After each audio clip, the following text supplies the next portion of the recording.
Imola Grand Prix, the two best drivers finished 1-2. I'm not sure than the two best cars.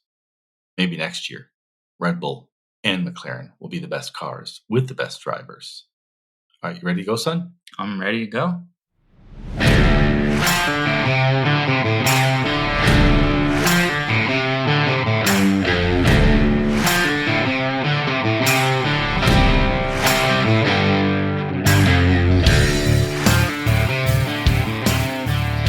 Hello, welcome to Hard Compound, the American take on Formula One. We just finished watching Imola, Emilia-Romagna. Shockingly, the first race in Europe for the year.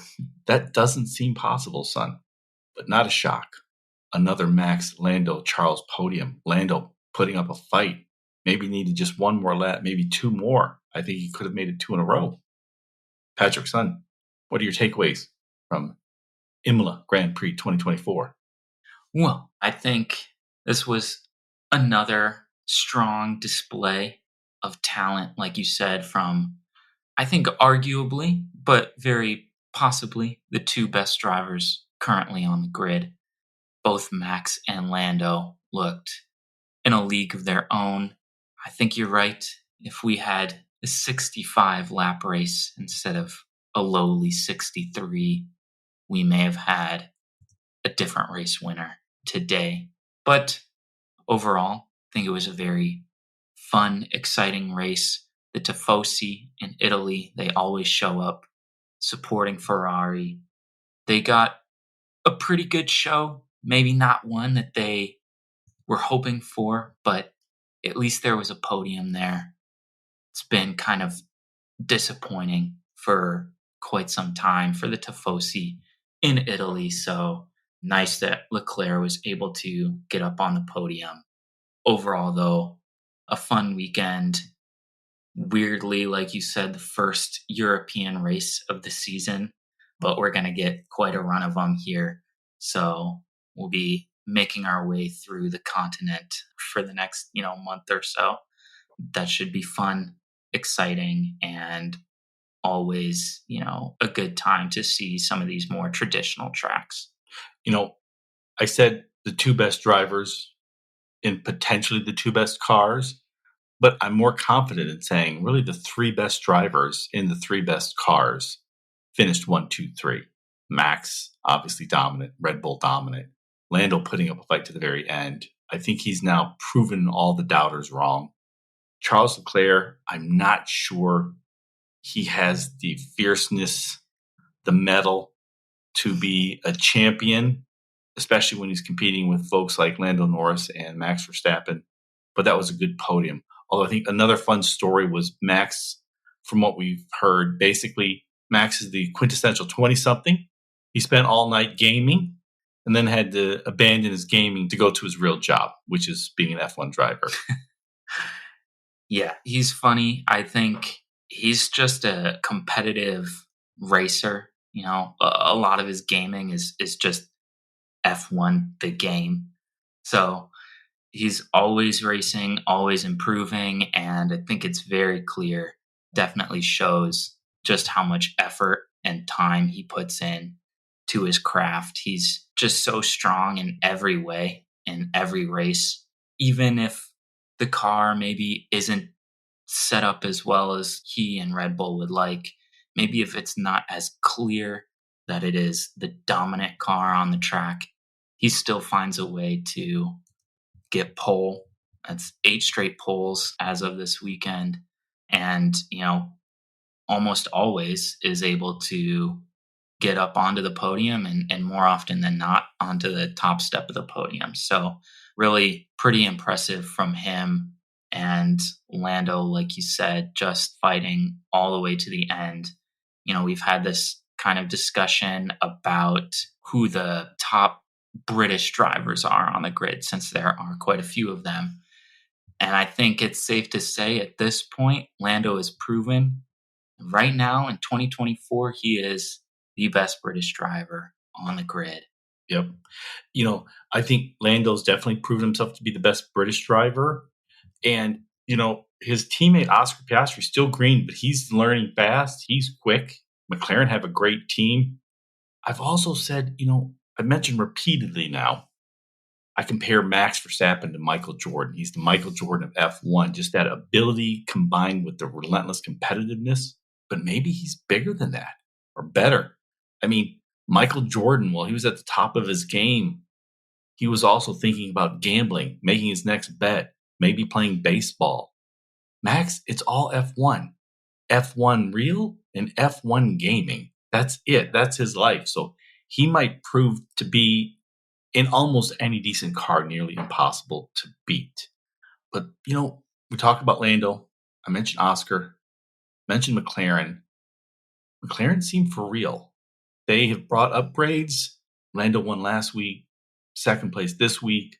Oscar's doing well. I think what surprises me most out of that story, though, is they're a Mercedes customer. Once again, Mercedes is middling, and Mercedes is worse than middling because they have a middling car, but it's temperamental. They have issues every week, it seems, with setup. It's one thing to have a fast temperamental car. To have a middling temperamental car and be Mercedes, that just seems inexcusable. It's really quite fascinating, I think, to try to understand what is happening at Mercedes. They've just imploded, it seems like. After almost a decade of domination in the sport, all of a sudden, they just look lost and confused. Hamilton doesn't want to be there anymore. He's already out. George Russell, the guy they brought in to be the next one, he looks just kind of lackadaisical.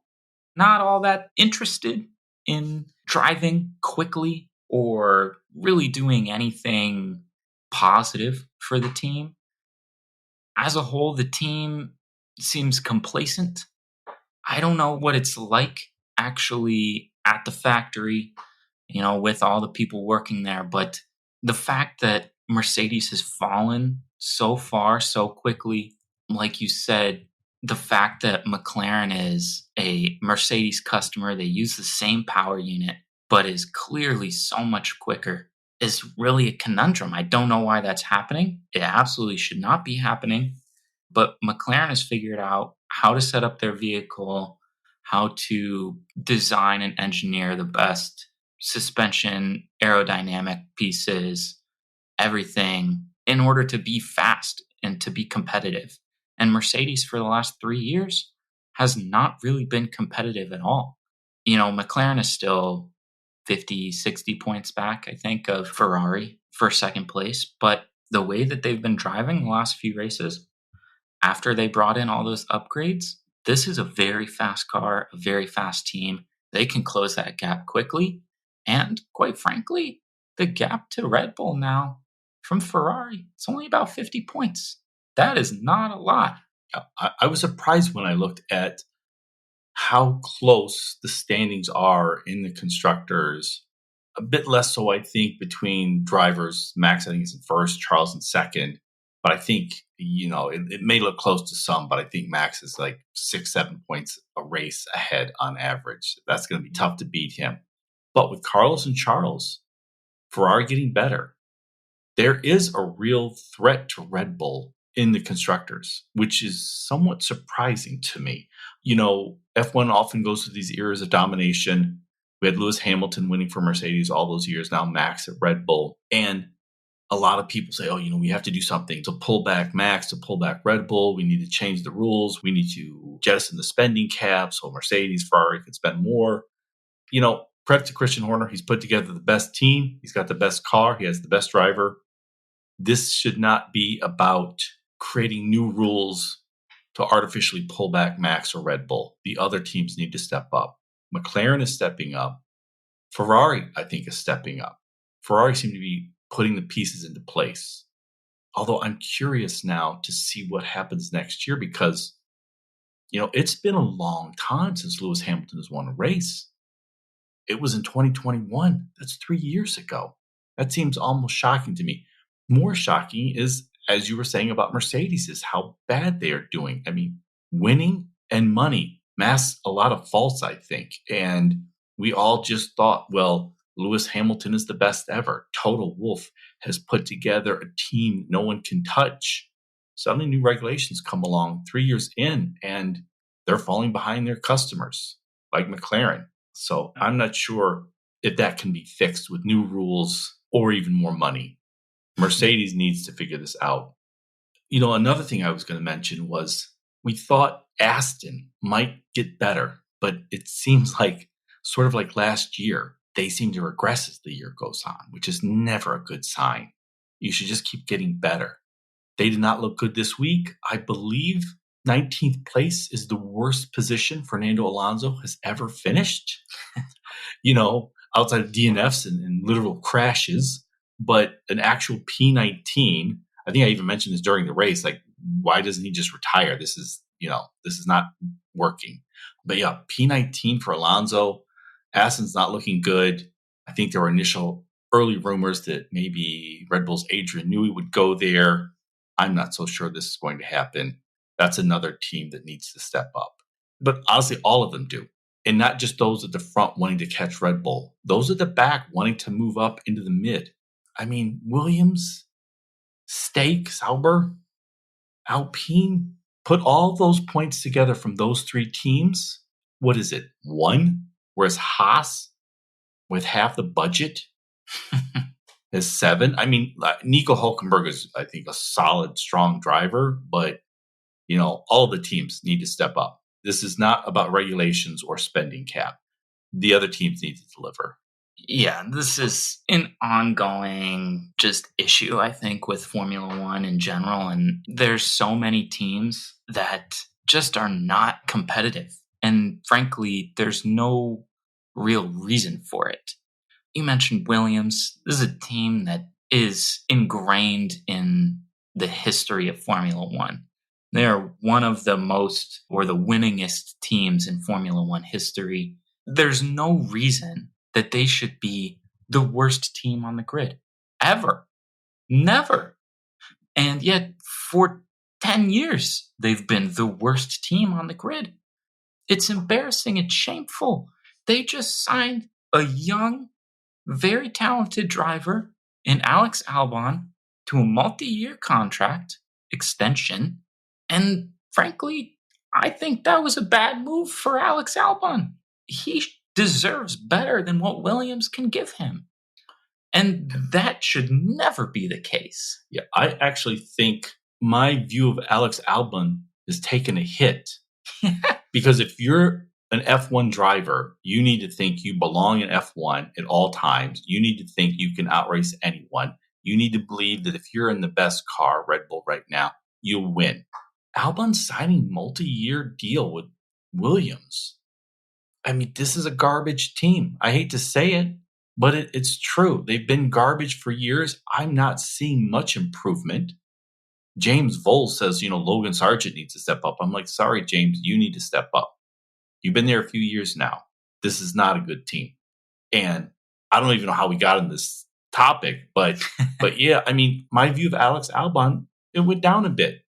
Because if you believe you belong in F1, you don't rush and sign a long-term deal with the weakest team on the grid.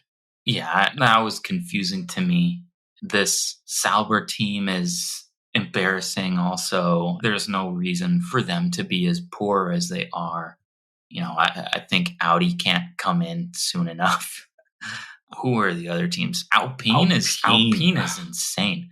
That's the one where it's like, you're technically a true constructor. You're making your own power unit, developing a full vehicle.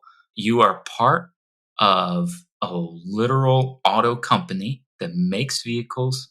They compete in other motorsport series. The fact that they can barely make it into 12th and 13th is shameful. Ocon and Gasly should protest, abstain from driving for that team until they are given a decent car that they can actually drive around a track at some speed. I mean, this is now embarrassing. Ownership in Alpine has dismissed multiple of their sort of chief, head engineers, different guys who are sort of running the ship. I guess even Otmar a couple years ago was just dismissed in the middle of a race weekend for really no real reason. And, I guess he's having the last laugh because he's looking at Alpine now saying, well, there's a reason you're so terrible. Poor management, I think, is really the start and end of a lot of these teams' woes. They need to be better. Gunther left Haas all of a sudden. Look, they're at least competitive for those last points positions. I think that has a lot to do with it. I don't know. There's a lot of stuff going on in F1 that just needs to be better. Since Liberty Media took over F1, the professionalization of F1 across all levels has improved. In media and social media, driver preparation, and track management, but some of these teams, old school teams, I think they're still running with an old school mentality, and it's no longer working. All credit to Christian Horner and Red Bull again, and a bit I want to add for Fred Vasseur and Ferrari because I think they're following the Christian Horner playbook. All those years, Mercedes had that power unit and were untouchable. They had Lewis Hamilton there. They had Mercedes. It was just race after race, year after year. And Christian Horner and Red Bull, though, they went after them. It was like the white whale, only they caught them. They never quit. They never gave up. Let's put a new driver in. Let's bring this young driver Max in. Let's get rid of a driver. Let's give a new driver a trial. They just worked at every bit of the car, of the team, of the paddock, the driver. They never once gave up. And they finally, in 2021, Max won. 2022, they get the constructors. I think Fred Vasseur at Ferrari seems to be doing something similar. It's like, got to get a new driver. I'll get rid of Carlos Sainz, a great driver. Maybe bring Lewis Hamilton. Maybe, per the rumors, we'll bring in Adrian Newey. We're bringing in new mechanics. We're bringing in new strategists. He really seems to be putting the pieces into place to sort of catch and finally surpass Red Bull. I don't know if they will, but I like it. Whereas, as we mentioned earlier, Mercedes, once they lost, that front position, that easy front position, they have just been flailing around. Anyway, son, can I get your top 5 for Imola? Yeah, I think top 5 is pretty easy for this race. It sort of should go without saying. I think Max Verstappen was the driver of the weekend. I think after a few of the practice sessions, nobody really expected Red Bull to be on pole or, show kind of the pace that Verstappen was able to get out of that car. So he's just sort of continuing to prove how good he is and that Red Bull really would not have the same kind of success without him. Just look at his teammate Perez, solid driver most of the time, qualifies 11th, finishes near the bottom of the points paying positions, just really kind of lost in no man's land a little bit for most of that race. It's just been impressive what Verstappen has been able to do throughout his career. And again, showing that this weekend. Next, I think pretty evident is Lando Norris, the only driver, it seems, that can currently give Verstappen a run for his money. I think likely had there been a couple extra laps, Lando probably had the pace to get past Verstappen, but just ran out of time. Then, to round out the podium, we got Charles Leclerc. I think all working well. Ferrari doing a great job. Leclerc doing a great job. They have a lot of pressure on them when they go back to Italy, and he handled it really well. Didn't quite have the same kind of pace in that car that the top two had, but he was able to fend off any other challenge and really worked Lando pretty hard for a few laps there until his tires went off. But overall, solid weekend from him. Then I have Yuki Tsunoda. He continues to impress me, actually. I think this V-Carb team wasn't really expected to do much, but they look like they have a solid car, decently competitive, and I think he's getting more out of that than really anybody expected, especially given that Daniel Ricciardo is his teammate and really has kind of seemed to struggle. Yuki, I think, has found his way in F1, and I think he deserves to stay in the sport. So that's pretty exciting to see. Yeah, real good race from Yuki. I guess rounding out the top five, I have the other McLaren driver, another young guy, Oscar Piastri. He got the full upgrades that Lando had last time out in Miami, and he showed that he had a ton of pace as well. I think he'll find his way, and he has shown, I think, enough in his year and a bit so far in F1 that he definitely will also be a race winner like his newly crowned teammate, Lando Norris. I think this weekend was another really solid performance from him. I think ending in P4. So it's a really, really solid for McLaren overall.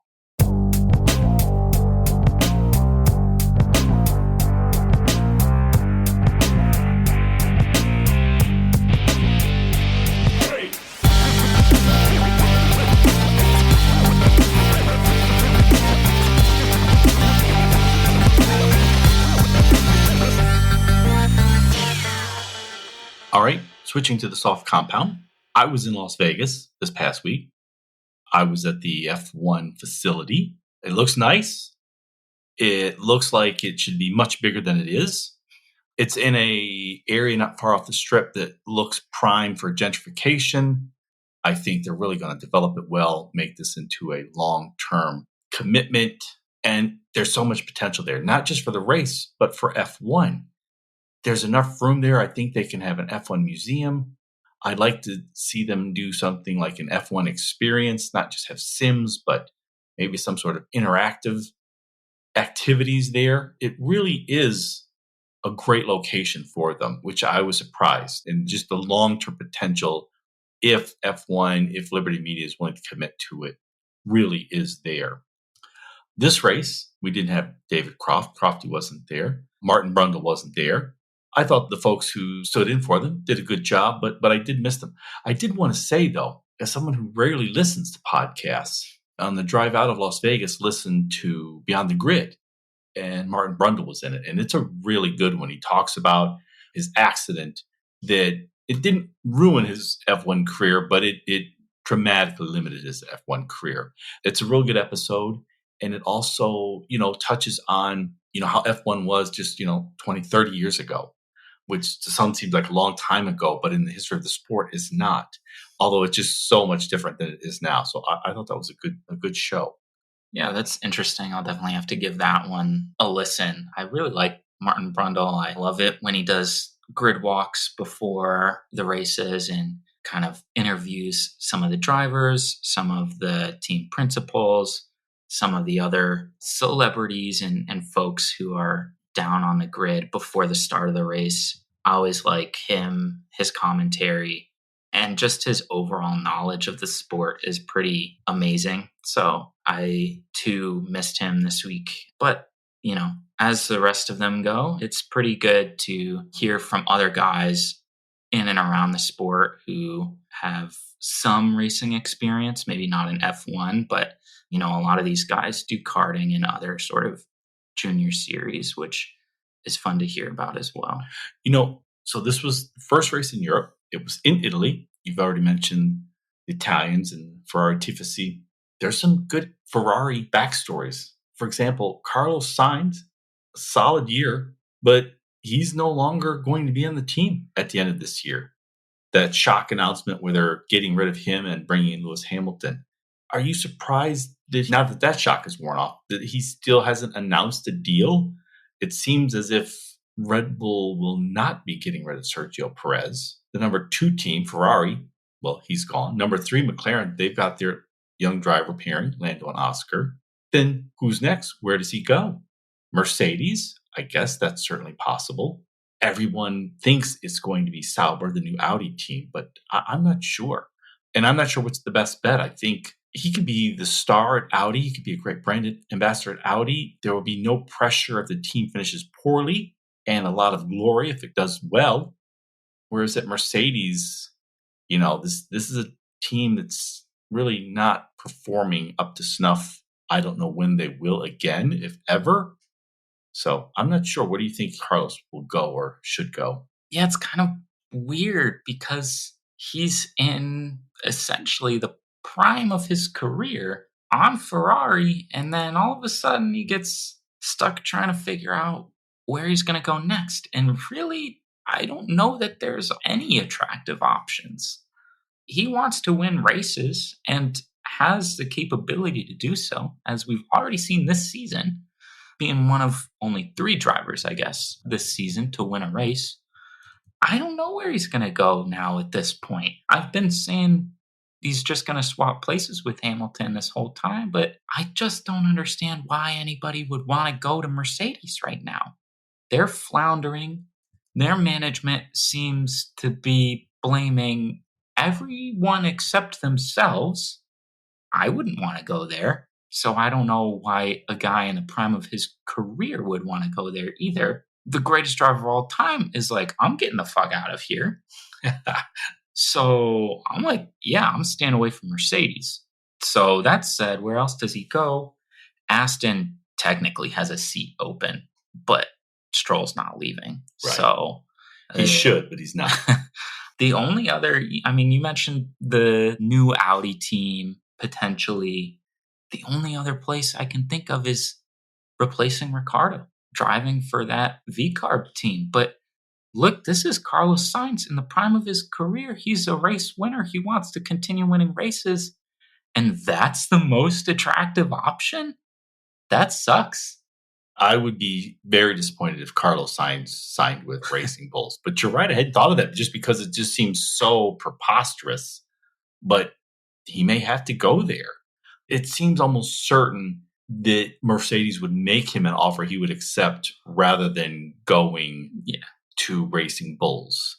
But who knows? But this first race in Europe, in Italy, there's so many Ferrari Italy stories. Another one, for example, is the rumors were really heating up that the alleged genius behind the Red Bull car, Adrian Newey, is going to sign with them.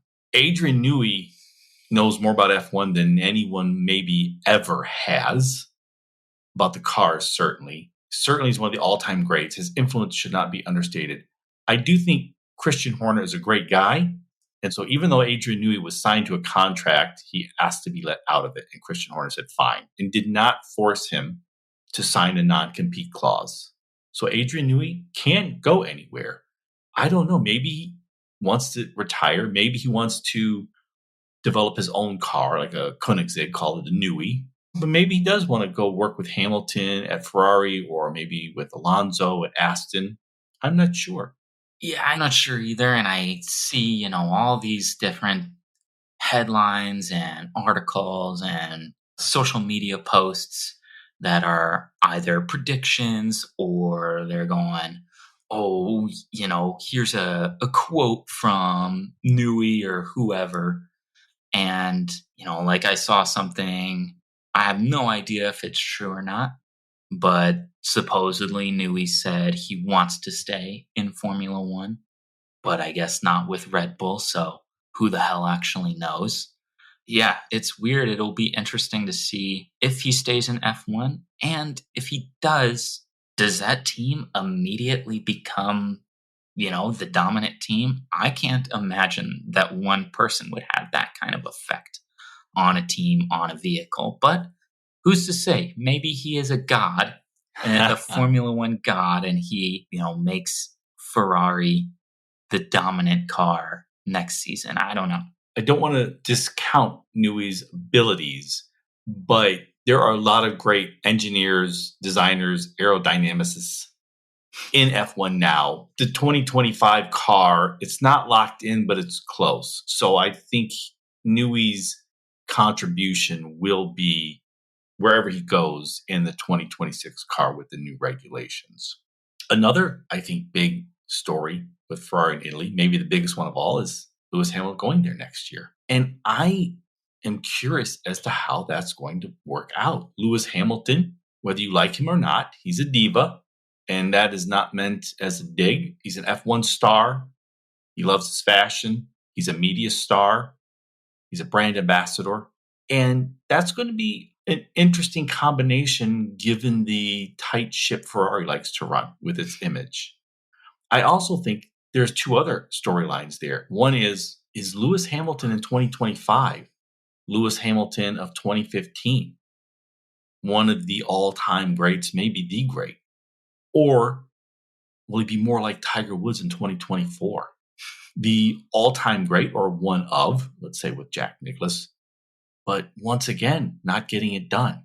And I'm not sure. And then add to that my one knock against Charles Leclerc. He's such a company man. He's such a nice guy that I think he doesn't have enough of the vain, borderline sociopathic mentality to believe that everything should be about him and everyone should be focused on him and his success, and he will do everything it takes to win. Then you have Lewis Hamilton coming in there, and he's going to want to be the star of that team. I want to see how all this plays out. I'm going to be very interested to see that as well, just because I think Ferrari forces you to be a company man. And I'm not sure that Lewis Hamilton fits into that box at all. So I think not only between Lewis and Charles will there be some spats, likely more often than not on the track, but between kind of Ferrari top brass and Lewis Hamilton, I think there will be a lot of contentious sort of arguments or interviews that maybe rub people the wrong way. I think there's going to be some interesting moments from that team next year. I don't know that they've thought this move through 100%. I think overall it will be a good move for both sides, but man, it could blow up in everybody's face. It could blow up, which I want only because I love the drama. I do think it will be a good move overall for everyone. There's just going to be some fireworks. I mean, Ferrari and Ferrari top brass and everyone who works at Ferrari is going to insist, Lewis, this is not how we do things. And we are right. And that's why we have made Ferrari what it is around the globe. Whereas with Lewis Hamilton, the reason for bringing him in is not to win races, because I think at this point of his career, that's not his very best, I hate to say.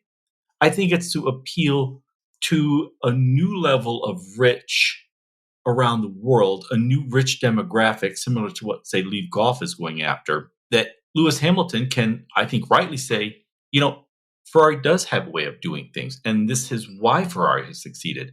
But you don't know those people. You don't appeal to those people the way I do.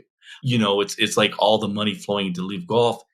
So much of it is for an Australian and Asian audience, for a younger audience, for a more male audience. And I think we're going to see that. I think this is there's going to be this very, very powder keg environment. And I think both sides will be right. So, though speaking of money and Ferrari, I heard they signed a massive sponsorship deal. HP, as we saw on the card this race, is now their primary sponsor. And if I have the numbers correctly, they're giving Ferrari something like, I don't know, $90 million a year or just some crazy number. And, it just goes to show you just how much money is in this sport. And I sometimes wonder, and I guess I'll connect this to the Leaf Golf thing of sort of a breakaway league. Is this realistic? Is a breakaway F1 league realistic? Because there's so much money in the sport. And you combine that with, there are some guys in the sport who make a very good living, but they're not making the big, giant dollars. Gunther Steiner may have been making a couple million a year, but Gene Haas, the owner of the team, who was doing nothing, saw his net worth increase by $500 million thanks to Gunther Steiner's work. Toto Wolff is a part owner of the Mercedes team. Christian Horner is not. He's dedicated his life to this team, and he's been paid very well, tens of millions of dollars. But he could be a billionaire if he owned a team. Maybe someone will come along. Actually, I want to get your thoughts on that, Patrick. Do you think a breakaway F1 league is possible? And if it is, are sports copyrightable? Can you just basically have the entire F1 playbook and just say, oh no, we're some other sport, whatever name you call it. I wonder if you could like copyright a sport. That is an interesting question. I think, well, to start, I don't foresee it being possible to basically make a breakaway separate F1 league. I just think I'll say this, that adding races in the United States has already made European F1 fans and traditionalists incredibly, engrossingly upset. And I think if you even suggest the idea of creating another F1, that there would just be so many people, tons of F1 fans, who I think are wrong to be exclusively traditionalist in their views, but who I think won't even consider that similar to F1 at all. They'll just see it and say, that sucks. That's stupid. Even though it is the same exact sport, same level of talent, same engineering principles, same level of engineering ability, and just crazy, awesome physical things that a car can do. But they'll say, that's not real F1, so that doesn't exist to me. Yeah, I think one of maybe the thing most undervalued about all sports is how it connects with its past and with your past. And, no matter how much money you throw at a new sport, even if you try to copy every bit of it or only the best parts of it, you can never own that past. Mm-hmm. You have to create one from the start, and that's tough.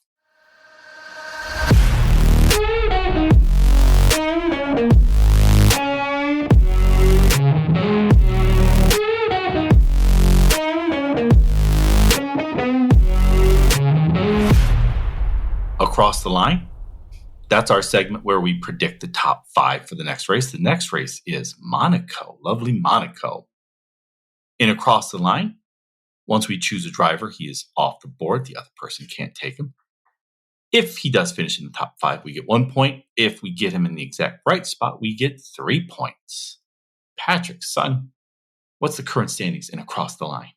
Current standings in Across the Line after Imola, which is the 7th race of the season, are me on 20 points, leading you on 17 points. It's pretty close. That's a close one. How many races so far? 7? Yep. Okay, 3 points separates us. Okay, nice. Who goes first for Monaco? I have first pick for Monaco. So I'm going to say whoever is on pole will win this race. I'm going to take good old Oscar Piastri. No way. No way. I would love for Oscar to win, and especially at Monaco. All right, I'm going to go for the gap that you've left. I'm going to pick Max 1 and Ferrari 2, but not Charles, rather Carlos. That is interesting. I'm going to take the other Ferrari in Leclerc, P2. He drives those streets every day since he was a little kid. Fucking asshole grew up in Monaco. Come on, man. I actually like Charles Leclerc, but like, I do too. God damn it. Everyone likes him. I know. I grew up in Monaco and I'm an F1 driver. Oh, let's see. P3. I gotta go. I'll take the other McLaren driver in Lando Norris, P3. Oh, nice. Nice. Let's see. Boy, we really are dissing Mercedes here. I'm taking in third. I'm going to take Sergio. I must say, I realize F1 is growing by leaps and bounds in the US, but I was surprised when I was in Las Vegas. A few different spots I saw Sergio Perez ads. No one else. I've seen the Heineken no alcohol beer ads with Max Verstappen. I see those on TV, but only during F1 races. At the San Diego airport, I saw Lewis Hamilton ad. That's it as far as F1 driver ads ever in the US. But I saw in Las Vegas a few Sergio Perez ads. My assumption is he's so popular in Mexico and so many Mexicans come to Vegas and or live in the area. But over the next several years, as F1 continues to grow, I think we will see more and more F1 stars promoting products in America. So, okay. My third is Sergio. My fourth, let's go with Mercedes. No, let's not. No, let's do it. I wanted to go with Alonso, but Aston is so bad. Aston is so bad. It was, a clash of whatever is opposite of Titans this week with Mercedes, with Lewis just edging out George, and George not happy about it. But, George was hard on his tires, and, what were they, 6th and 7th, 7th and 8th? I think nobody cares for that. But I'll go with George. George Russell. Yep. Nice. Man, that's interesting. You know what? I'm not going to discount Lewis. I'll take Lewis, P4. And to round out my top 5, who I think has been one of the top 5 drivers so far this season, Yuki Tsunoda. Nice. Yuki has been impressive this year. He's finally living up to the billing. I'd like to see him in a better car. Okay, so you have Oscar, shock pick. Oscar, Charles, Lando, Lewis, and Yuki. I have Max, Carlos, Sergio Perez, George Russell, and, man, who am I going to choose for this 5th spot? Let's go with Yuki's teammate, Daniel Ricciardo. The man knows how to drive in Monaco. That he does. Could see another belly flop into the pool.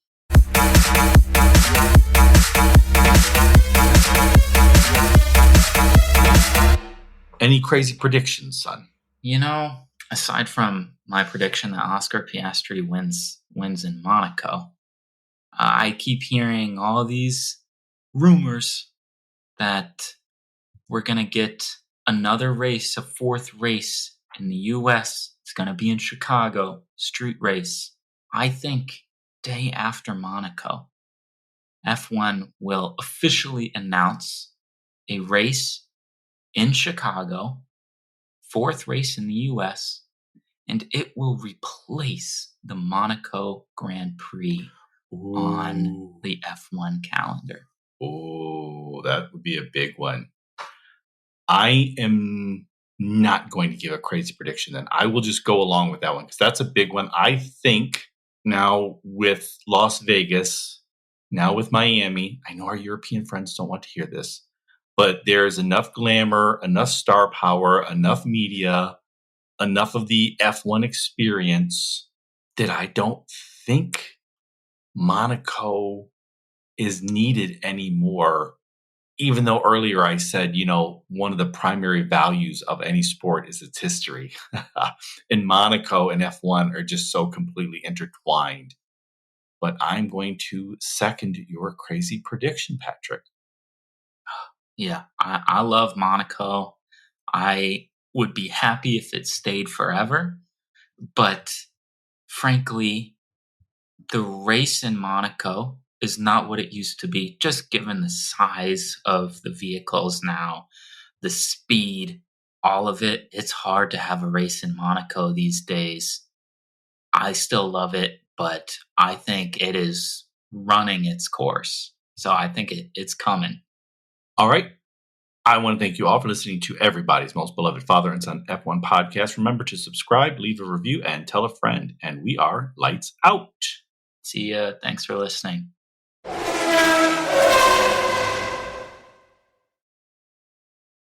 All right. Good show, son.